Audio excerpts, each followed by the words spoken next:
Greetings trainers, KuroBlitz here, and welcome back to another video. Pokémon Scarlet and Violet, the most recent games that have been taking the world by storm with acclaimed criticism and also a beloved fascination for the open world.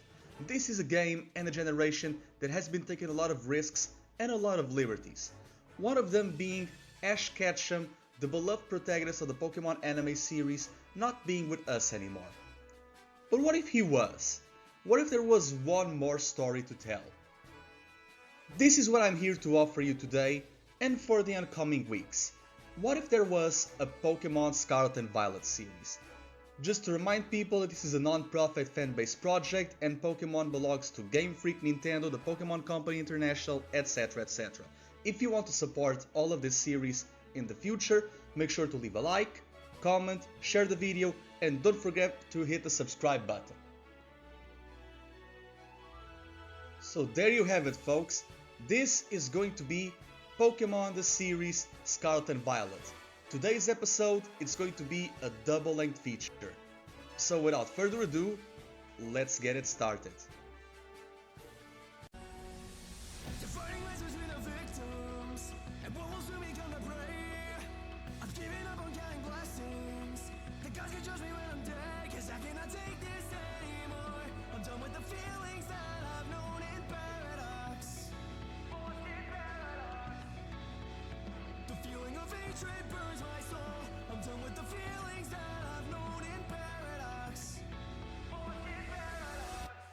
I may be crazy enough to break myself inside my head, 'cause lately I couldn't find these answers to live by instead.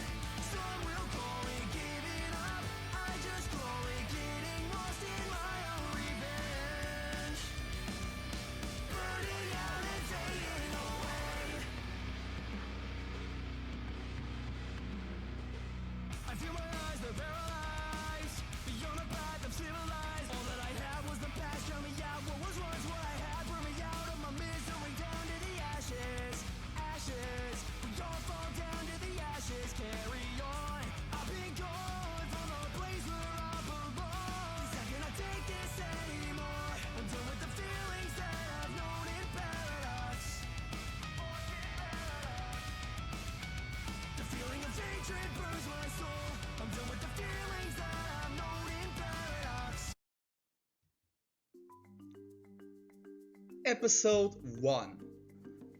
After the events of the Pokémon Journeys saga and the Aim to be a Pokémon Master mini-series, our boy Ash Ketchum has been traveling all over the world, rotating his Pokémon as far as the eye can see. After defeating Leon, the world has been his oyster, and with that, he's been taking a lot of battles and a lot of challenges in the region of Pasio, meeting many trainers from all over the world and having fun at battling. Now he's not in the World Coronation Series anymore to defend his title. And neither is Leon, because of opening a battle tower in Winden City. And that means that by proxy, the new monarch of the competition is none other than Cynthia, with Ayanta being her vice champion for the time being. Ash wanted to challenge himself outside of the competition for a change, which led him to the region of Pasio, where he met new faces from all over the Pokemon world. But one face stuck out the most, a familiar one from his time in the Indigo League. That's right, the chairman of the Pokemon League of the Kanto, Johto, Hoenn and Sinnoh regions, Charles Goodshow. It's been a while since Mr. Goodshow has met Mr. Ketchum, and they've been trading, not only praises, but contact information, now that Ash has a Rotom phone. And Mr. Goodshow wants to Ash to have an offer for a job, or at least something that he would spark his interest in battling again, or at least as reinvigorated as it was during his time in the World Coronation Series. This is where Mr. Goodshow introduces Ash to one of his colleagues, the top champion of the Pokemon region, that's Paldea, as well as their one trainer from the league, that being Gita. Gita is very pleased to inform Ash and to meet him as well, upgrading his Rotom phone with Pokédex for the Paldea region, as long from one of her colleagues, that being Mr. Jacques. Ash is delighted, asking Gita if she's here because she wants to battle him due to not being in the World Coronation Series. She's delighted, but that's not the case. Geeta wants for Ash to come to Paldea in order to have an exhibition match with the most top ranked champion of the region that she claimed, which Ash is happy for and he humbly accepts. However, he would have liked to have a battle with Paldea Pokemon to have a taste of what's to come. And that is where Mr. Good Show comes into place. He offers Ash the battle that he so wants, and Ash is absolutely amazed to have a chance to finally battle Mr. Good Show. And now, the Monarch and the Chairman are going to duke it out in a double battle, with Ash sending out Pikachu and Pidgeot, and Mr. Good Show sending out Sinistcha and King Gambit. Ash is amazed by the fact that these Pokemon are a lookalike of Poltergeist, as well as an evolution to the powerful Bisharp. They trade blows, and Ash wants to reveal his trump card, Mega Evolving Pidgeot to tail the winds and to have the world by storm. However, Mr. Good Show is amazed and surprised, but he also has a card up his sleeve. He pulls out a Terra Orb and terrestrializes King Gambit into a flying type. Ash doesn't have any idea what this is, and Mr. Good Show explains Ash how terrestrialization works, which makes him amazed and another reason for him to visit the region of Paldea. The battle ends, and Mr. Good Show has to do his affairs in the Kanto region, and he has to talk with Lance. Lance told him to tell Ash that he wants to have a battle with him soon come. Ash offers the battle because he never had a chance to properly battle Lance. Out of all the participants in the Masters 8, he was the first one he met and the only one that he haven't officially battled. So he humbly accepts, telling Mr. Good Show farewell and going on a boat to the Paldea region alongside Miss Geeta. And that, Ash leaves the Pasio region, where his journey is now going to begin. Episode 2. While on the boat to the Paldea region, Ash meets a girl by the name of Penny, with her partner Jolteon, which easily befriends his Pikachu.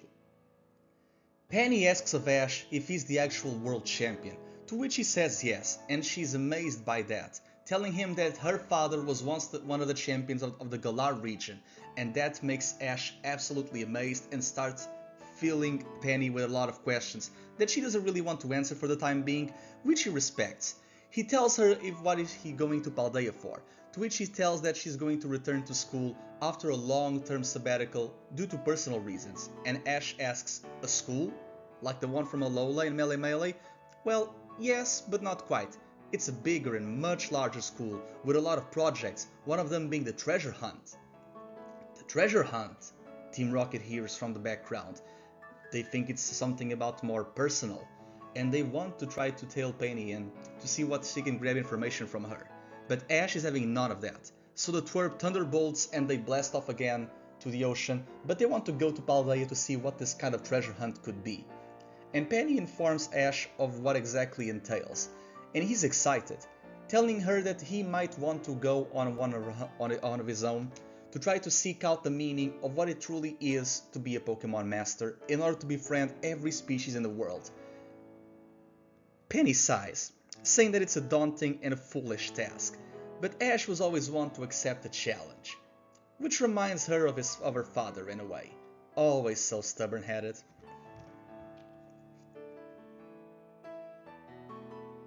Episode 3. Ash and Penny arrive to the Paldea region, to the southern province as they reach the port and harbor of Cabo Poco. Geeta gives Nemona's headdress to Ash so that he can go ahead while she has some business to attend. He asks Geeta if Penny can come along and she has no problem with it. So they go around the routes and the fields, seeing a bunch of Pokemon from all as the eye can see, as they both reach a big blue house, seeing a girl wearing orange and a guy wearing purple having a little debate. Well, little for them, that is. Arven, why you have the starters here? You know very well why, Nemona. You're going to battle the Monarch, aren't you? Mr. Clavel told me that the starters need to see how a true battle is, so they are being prepared for trainers.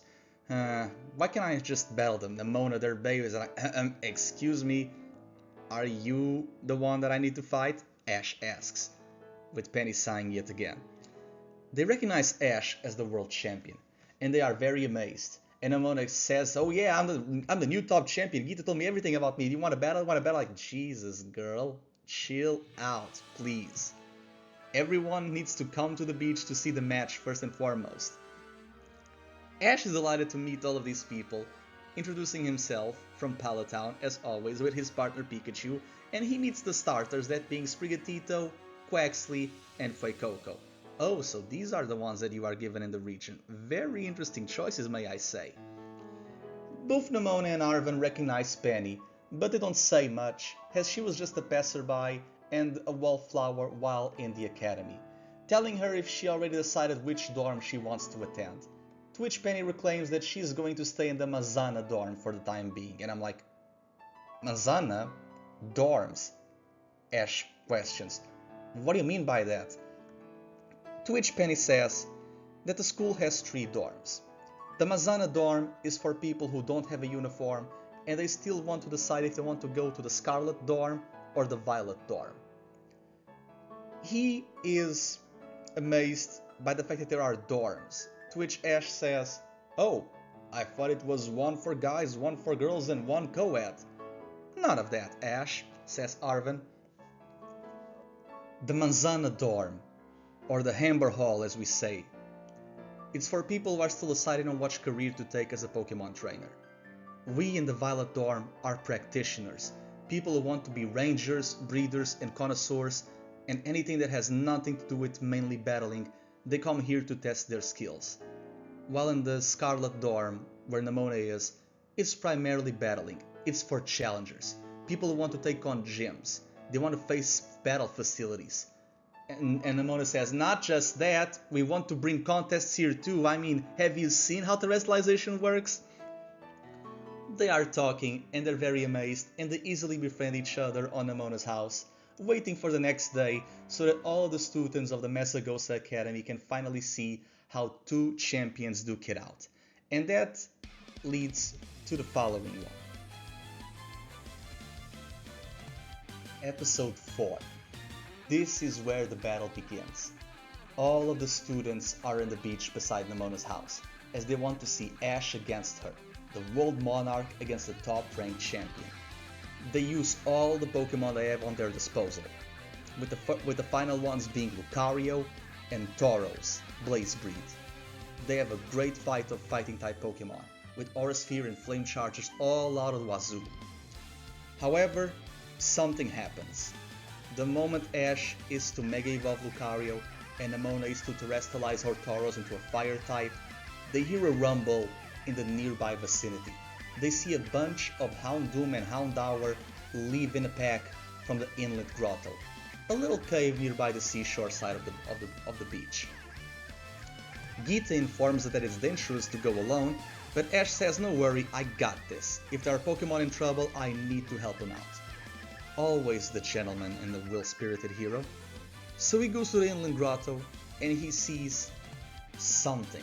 Not exactly sure what, just the shadow of a very strong Pokemon, and he proceeds to battle it in order to see what's going on inside the cave. Episode 5. Ash sees a blue Pokemon. It's hurt, but it's very tamed. Very docile even. It even has a Pokeball besides him, a Master Ball, something that Ash has never seen before. Gita, Nemona, Penny, and Arven are by the side and they are fascinated for what they see, especially Arven. "Miraidon, is that you?" To which Ash remarks, "Miraidon? What is that?" To which Arven says, according to a book that I read once, "It's the Iron Serpent, one of the legendary Pokemon from the future." "From the future?" Ash remarks. He has no idea of what this Pokemon could be, of what it is, but it's hurt and it needs help.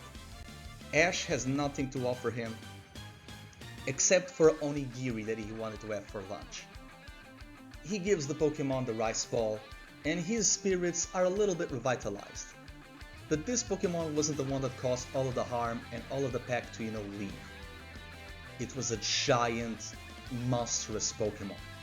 It looked like a Tyranitar, but more metallic, more robotic, and glowing in a powerful yellow shade. Ash never saw this power before, but he has an idea that all of this light can be remarked to the Terastal energy. He sees a big light bulb on the head of this Tyranitar looking figure, to which Geeta replies, "That's a terrestrialized Pokemon, but it's not a Tyranitar." No idea of what it might be. Ash, if you catch it, maybe the Pokédex can recognize it. Ash decides to battle it with Pikachu, the only Pokemon that he will still have after the battle with Nemona. Pikachu is giving its all. It seems like Iron Tail is landing super effective hits. Even though this being is not a Tyranitar, it's a rock type like it, and it's taking massive damage. However, Pikachu is being exhausted by this creature, but light starts to gleam from the underground, imbuing Pikachu with every energy to its being, and he starts to glow in a teal way. Pikachu is now terrestrialized, even without the need for an orb. However, the crown jewel that's on the top of his head, it seems to glow in every color of every type, to which Geeta remarks, "No way, the stellar type. So the rumors are true." Geeta has no time to explain to Ash how the type works, so he follows his instinct, battling the giant metallic creature. Now it's time for Ash to capture this Pokemon. He only has one Pokeball with him. Back then, he always wanted to catch a Dunsparce, but he was always short on stock. But now, he decided to be smart. He knew that Dunsparce in this region had an evolution, so he wanted to catch one as fast as he could. So he brought the Apricorn Pokeball that he got from Kurt during his Johto days, the Fastball. A Pokeball that back then was programmed to make a Pokemon not flee, but now it's hope with Pokemon that are a very high speed. This creature may be slow, but Ash had a plan. He tossed the Pokeball at Pikachu, with Pikachu smacking with an Iron Tail. The Pokeball programmed the speed of Pikachu and remarked on the Tyranitar looking creature, catching it, now putting everything into a good way. The Pokédex scans this monster as Iron Thorns, the Paradox Pokemon.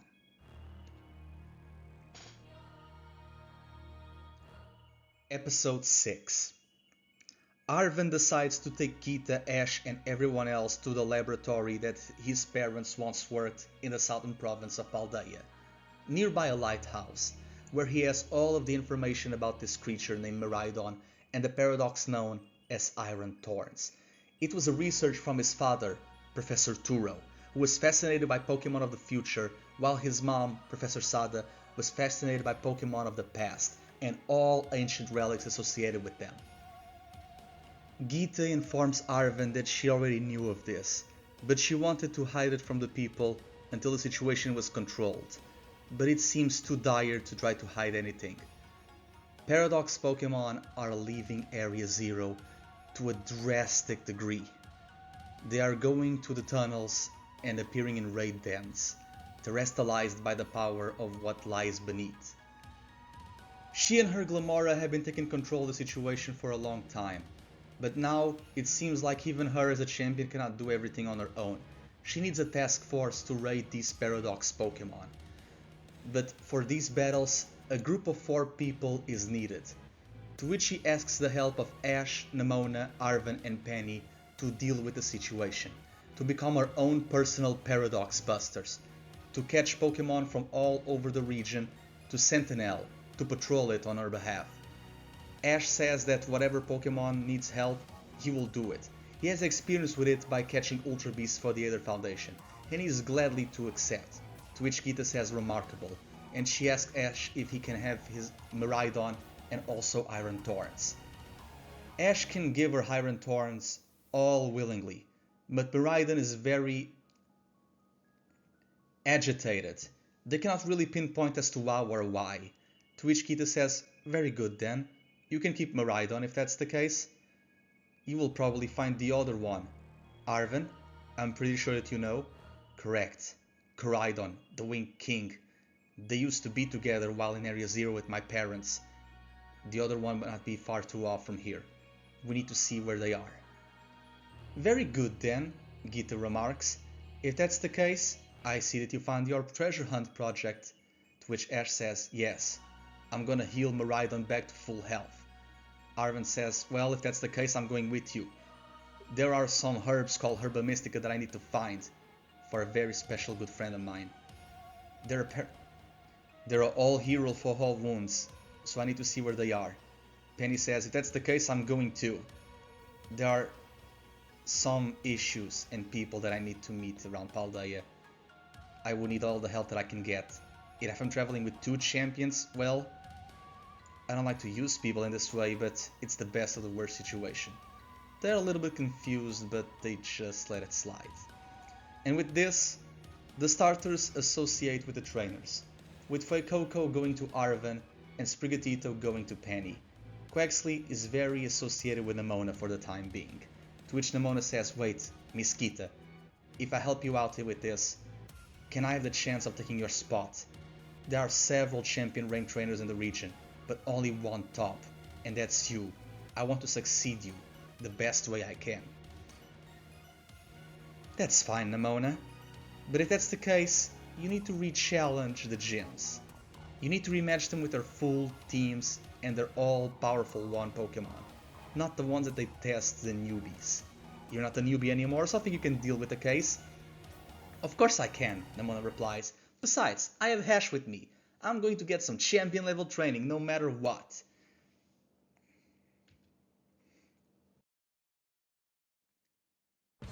And with that, episode 7 begins as they hear a rumble in the city of Los Platos nearby north. They go there and they see Team Rocket causing havoc and capturing the aforementioned Koraidon, the Winged King, the leader of the past Paradox Pokemon. Nemona is pissed at Team Rocket, and even Penny says, you guys cannot really stop being so annoying, can't you? And they say their motto, to which it enchants a nearby Flittle.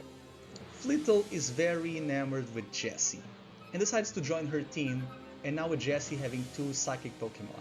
They try to control Miraidon's fighting spirit by trying to play mind tricks with him, but Nemona is having none of that. She sends out her Pawmot and gives her a massive beating, which inspires Quaxley, because his evolution is also part fighting type, just like how Pawmi was into Pawmot. Now, all of this fighting energy is revitalizing Koraidon to a massive degree, to which Ash says, wait, I think I have an idea of how to heal them back to full health. To which Nemona says, well, I'm all ears. She grabs the Master Ball that Koraidon had beneath him. It has the ID of Sada, while Ash has the ID of Turo. They ask Arven about information of his parents, but he cannot really recall much. He wasn't really raised by them for the time being. To which Penny says, well, my parents are a little bit of pushovers, so I don't envy you in the slightest. But Ash says, hey, you should always value your family. After being given a task by Geeta and now dealing with Team Rocket and having their starters assigned and the Paradox Kings now being under control, Ash decides that there is a good idea for him to do this. Miraidon seemed revitalized after meeting Pikachu and having that battle with Iron Torrents, while it seems like Koraidon is getting very good acquainted with the fighting Pokemon that Nemona has in both Tauros and Pawmot. So his plan is simple. They need to capture both fighting and electric type Pokemon respectively to see if they can build upon the power from within, to see if they can grab all of their potential from another time. Nemona says it would be a weird thing to just train one type of Pokemon, but she was always up to the challenge. To which Ash says, I never trained just electric types, trust me, Pikachu is my only one, but for the sake of Miraidon, I'll do it. I used my fastball when I really didn't want to, but what other choice do I have? Besides, traveling to Paldea wouldn't be that much of a bad thing, especially with you guys. Nemona, you've traveled the region, so don't you mind being our tour chaperone? Of course! I mean, someone has to bail you out from all of dangers. Please, Penny and Arven say. And with that, episode 1 is now on conclude, and this will be the half of the video, so continue to stay tuned.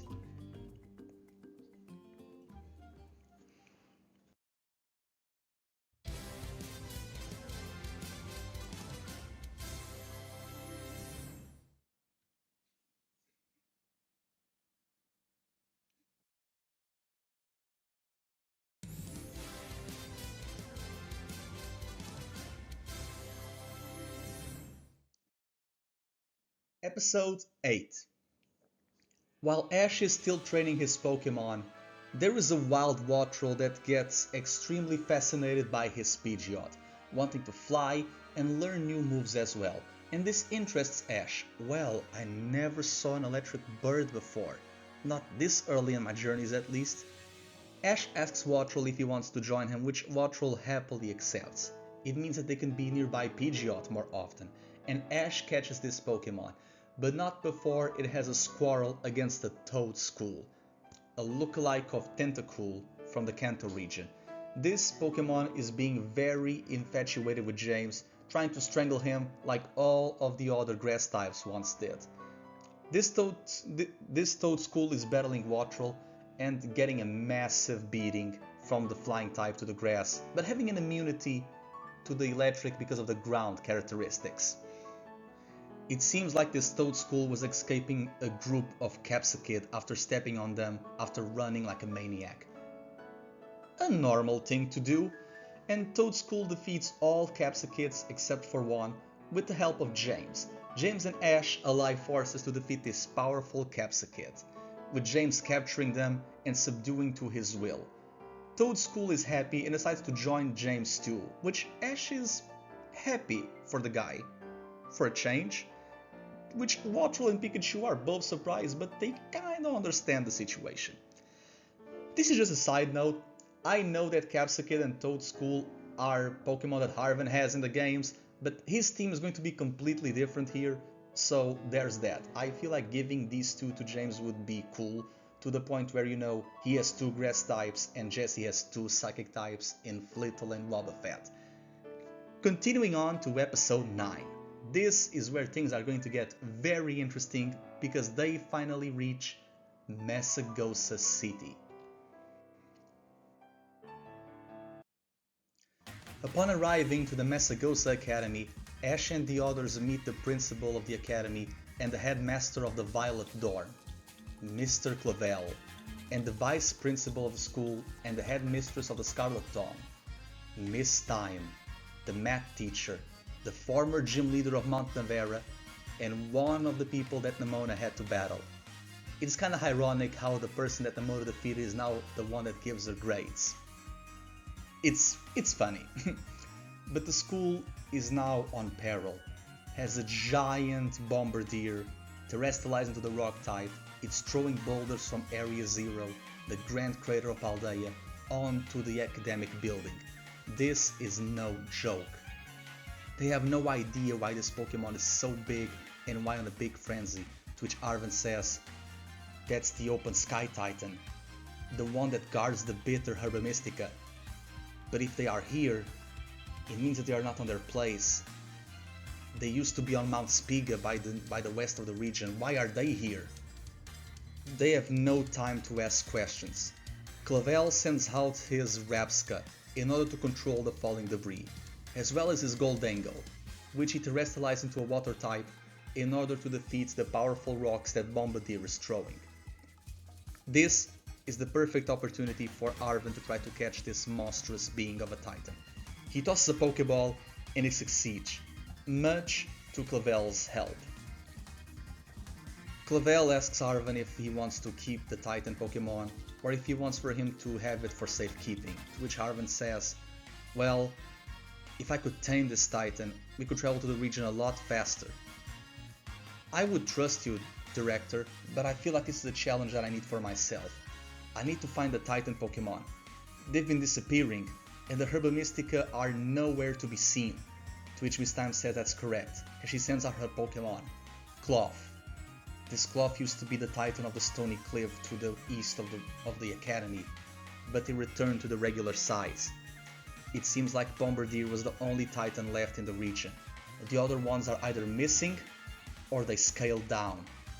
We have no idea as to why, but they are not on their territory anymore, and the Herba Mystica are nowhere in sight of the region. This is a massive problem to everything that Paldea stands for. It's our spices, our traits, our culture that's in stake. To which Arven says, I need to find them. I have a reason to. He sends out one of his Pokemon, a very sick Dashbun. Dashbun is sick. He got like this while traveling to the Area Zero once when I was visiting my parents. No idea of what happened, but they need to get help. Fighting these herbs is the only way to cure him. If I have to fight Titans or any other legendary-like feature that comes in the way, so be it. It's a very rocky situation to say the least, to which Clavel says to Nemona, Penny and Ash to not worry that much, and to focus on the treasure hunt that they will have in the soon time come. He wants to ease the storm by trying to have a tournament, an Ace Academy tournament, where all people from the staff of the school will have a chance to participate and enroll, that being teachers, leaders, students, visitors, all types of trainers, which Ash is excited, and Clavel says if that's the case, it will start in 1 week, so you guys better be prepared. It's going to be a tag team tournament of 64 trainers, so it's going to be a top 32 bracket. I hope you guys are ready. And so, after 1 week of training, the battle is going to begin. Let's start our first ever Ace Academy tournament.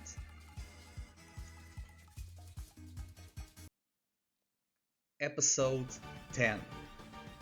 Ash and the others go to the plaza of Messagosa Academy, to which Ash is now paired with Arven and Nemona is paired with Penny.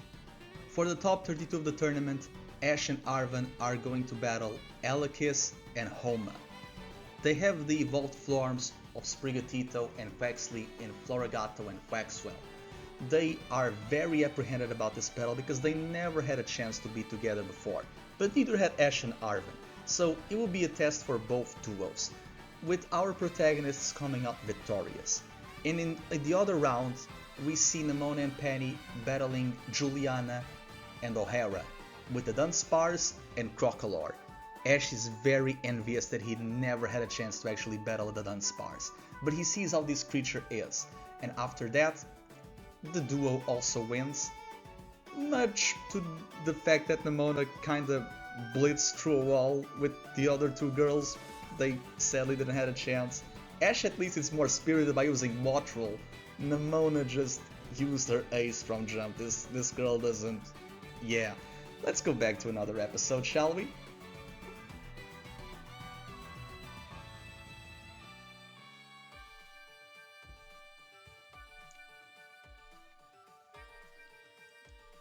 Now, with episode 11, after battling students, Ash and the others are now going to battle teachers, with Ash and Arven facing Saguaro and Salvatore, while Nemona and Penny are going to face Ryford and Miriam. They learn from the teachers and all of their specialties. Arven was a massive fan of Mr. Saguaro and all of his cooking skills. Mr. Salvatore knows of Ash because of the Alola League, because that's where he's come from. And so does Rayford, as you can see from all of the ornaments that she wears. She tells Ash that it's amazing that he was blessed by the Datus. There are a group of Pokemon in this region which are also a quartet, very powerful. If they could see them, he would like for the Paradox Busters to report to her. To which they say yes, due to the fact that also, Geeta is the chairwoman, principal, superintendent of the academy.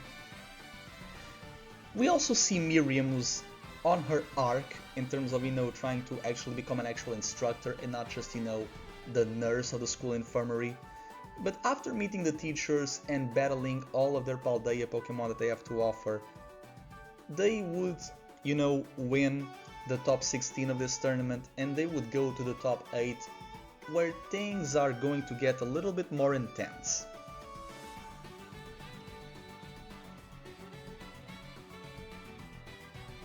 Episode 12. Now things get interesting, as Ash and Arven are going to battle the professor of the Pokédex of this region, Mr. Jacques, and the director of the academy, Mr. Clavel. They have an intense battle with their Pokémon, with Arven losing but Ash carrying the victory and coming out victorious and making the duo go to the top 4 of the tournament. Meanwhile, Nemona and Penny sadly are lacking the synergy for the time being. More so because of Nemona feeling pressure due to the fact that they are facing not only one, but 2 members of the Elite Four of this region. That being the Ground type Master Rika and the Fighting type Master and her former teacher in battle studies, Dendra. Nemona feels the pressure due to the fact that she now has to raise a team of fighting types, but she also doesn't know if she's going to fit the expectation or the standard that Dendra is now showing to the region. Which Dendra says that she has no need to worry about it. She's going to do a great job even with her own skills and fighting spirit. But she cannot be sloppy, she cannot be hesitant, otherwise she will lose more battles like she did today. She's a champion. She defeated Dendra once before.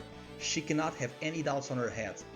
The moment she lacks those, she will be unstoppable, probably defeating Ash one day. To which she says, "I'll do my best." And with that, both Penny and Nemona stay behind the tournament, but they decide to acquiesce and make truce and get to know a little each other better to see how they could improve with their synergy as a team. And with that, Ash and Arven go to the top 4 of this tournament and they are going to battle the other 2 members of the Elite Four of Paldea. Episode 13. As you can see, I decided to not have Poppy in the Elite Four for this rewrite, for this what if. She's going to show up in the future, so don't worry, but in terms of the Elite Four, I also have Freed here. I like his character in Horizons, and I think he would do a great job. As for the battle, Arven would instantly lose because he wants to, melt the Ice type Baxcalibur with his Fuecoco, which is a cool strategy, but Baxcalibur is also Dragon type, it really doesn't do much.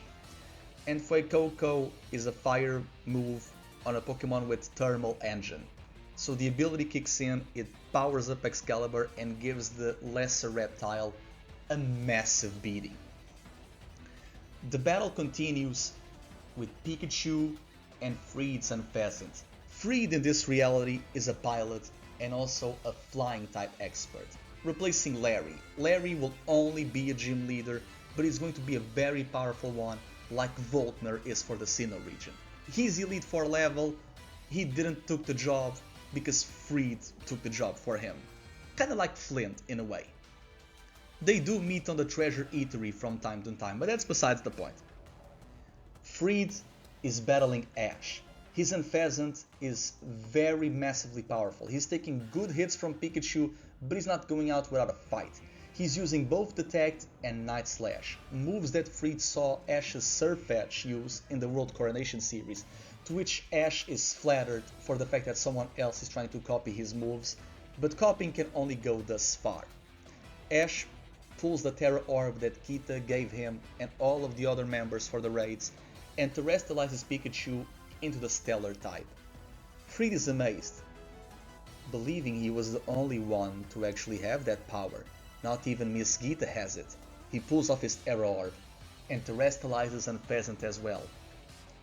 The flying type Pokemon has massive domain over the skies, maneuvering like how Ash's Pidgeot did while in the battles of Pasio. Ash says, "So you've been studying my moves? Yes, I'm a big fan of you. I became an Elite Four to have a chance to not only battle Miss Gita, but to battle you and all of the other champions of the world someday." Ash is flattered, sparking a little rivalry with the Elite.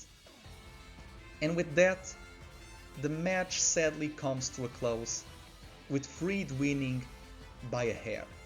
Ash loses this battle, but he learns a big lesson, that the world is bigger. He's glad that he had come to the Paldea region. He wants to be stronger to defeat all of the Elite Four in a way that it's not required for the gyms. Nemona sees this from afar and sees that the rivalry that Ash and Freed have is very similar to the admiration that she has for Miss Dendra, with Arven seeing a little of semblance in him with Hassel and Penny with Rika. Freed tells Ash that he wants to battle him another time, and with that, he and Hassel would go to the finals where they would have to battle the other two members of the Elite Four, that being Rika and Dendra. But before that, Freed informs Ash that his battling skills were honed at a very young age because he was one of the first graduates of an academy to the east coast of Unova, that being the Blueberry Academy. To which Ash says, "Oh, so you're from Unova, huh? One of my best friends is a champion there. I'm pretty sure that she would not even be able to defeat you. You really are strong, Freed, do you know that?" "Thank you, good sir," Freed remarks. But with that, the finals of the tournament sadly cannot take place because someone is causing a ruckus in the Grand Hall of the Academy. Episode 14. Some students in very weird design uniforms are raiding the school, revealing themselves to be grunts of Team Star, affiliated with several squads and several captains from the team, and Penny is pissed. She and Jolteon are having none of that, to which Ash says if she knows them. "Know them? I sadly do. I created them. There was a bullying problem in the school 18 months ago, Ash. I had to rebel against our perpetrators, and it didn't end well. Now the ones that were trying to fix the issue are now becoming a bigger issue. Team Star was my crew, my family, but now they're out of control. That's why I took a sabbatical, to train and return stronger. I created them, now I will put an end to this. It's my cross to carry. I need to make sure that Team Star cannot cause harm in the region. I need to talk with the captains, to my friends. I need to make sure that they don't cause any harm to the school anymore." To which Ash says, "Well, that seems like a very complicated situation, Penny, but we are your friends. If you need help, we are here for you." To which Arven and Nemona nod. She's happy. No one from the Mazana dorm was this close to her. The only member of the Hammer Hall that she had was Jolteon, and that was until Sprigatito joined her party. She's glad. She told her father this situation, and she doesn't know how to process it. Her father, if he knew the situation, he would come to the academy in a heartbeat, but she had to deal with her issues on her own accord, to which he respects. Penny even says, "Well, I guess that villainy runs in the family." To which Ash says, "What do you mean?" "Oh, didn't I told you? I'm Chairman Rose's niece." "You're what?" Ash remarks. So, the former champion was his brother, yeah. Okay, this is very weird situation for Ash to deal with. And Penny basically just double kicks a lot of Cyclozars to Kingdom Come. And they basically have to, leave the academy after all of this is kinda said and done in a way.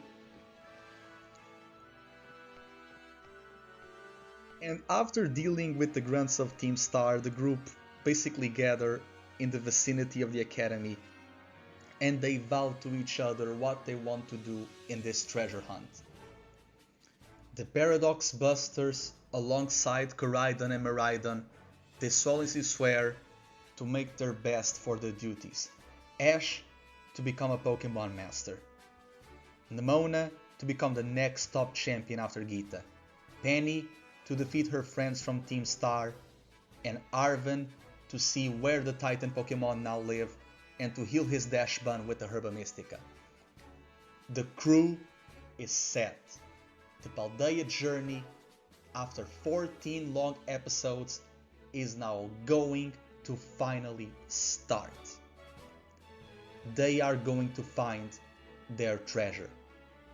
Trainers. This is a really good project that I want to have. It's going to take a while, but I massively thank your support. This could not be done without you. And with that, this is where the video is going to end for today. So I'll see you out.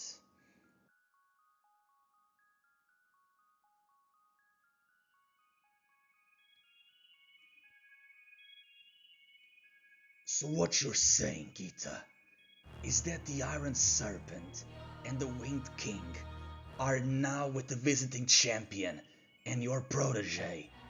Correct, sir. They are. I tried to tell them to give them the Pokemon to me, but they wouldn't budge. No matter. It will only be a matter of time. Let's monitor and supervise them from afar. Besides, if two champions are taking care of them, it means they will return stronger and more powerful than ever before once they return here, to my paradise. That may be true, but the Paradox Pokemon are leaking from here. What are we going to do? If someone tries to sniff around where they have no business with, we are just going to give them the treatment that we give to that damn mutt of Arven's. The professor's breath wanted to interfere with us. Now he hates some mochi. I want to see what that Dash Bun will live longer to tell the tale. That's what I wanted to talk with you, sir. The mochi. It seems like it can chain the Pokemon, but only the weak-willed ones. If not, it can only poison them. Do you feel like we should do this with the Winged King and the Iron Serpent? I mean, Koraidon and Miraidon, that is. So those are the names that they gave them. Simpletons. And don't you worry, Gita, I have better plans for you now. I mean, you're my figurehead as the champion after all. Or what's a champion to a king? You're right, my highness. But the situation is dire. What are we going to do with the professor's research? I haven't come this far without knowing how to deal with a ghost or two, you know. If they are going to haunt me, I'm gonna show them how truly terrifying I can be. Besides, you said it yourself, only the research matters. If Sade and Turar want to try to stop me, they can better try. To no avail, that is. There is nothing that's going to stand in my way, you hear it? There is nothing that's going to stop me from getting what I want. My paradise. My treasure.